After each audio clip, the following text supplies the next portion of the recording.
सुबेरे से खूब रोता कहता जी एगो हमरा पलना नहीं खे और झुलुआ खातिर कैसे रोता आंगन में कैसे और कहे के बा कैसे अरे काहे ला रोबे ले ललना सावेरे पलना मंगाई दियो ना काहे ला रोबे ले ललना सवेरे पलना मंगाई दियो ना काहे ला रोबे ले ललना सवेरे पलना मंगाई दियो ना पलना मंगाई दियो पलना मंगाई दियो पलना मंगाई दियो पलना मंगाई दियो काहेला रोबे ले ललना सवेरे पलना मंगाई दियो ना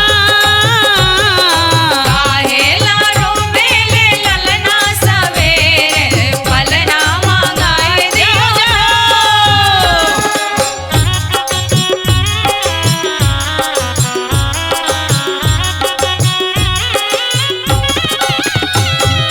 काहे ला रोबे ले ललना सवेरे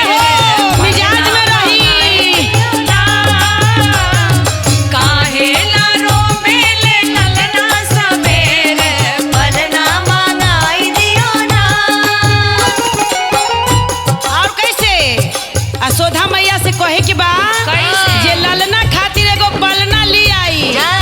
और कैसे कहे के कैसे? असोधा से कही नंद बाबा से कही बाबा से कही नंद बाबा से कही यशोधा से कही नंद बाबा से कही बाबा से कही नंद बाबा से कही अरे पलला रोबे ले ललना सवेरे झुलुआ लगाई दियो ना पलना ला रोवे ला ललना सवेरे झुलुआ लगाई दियो हाँ, पलना ला रोवे ला ललना सवेरे झुलुआ लगाई दियो ना जाओ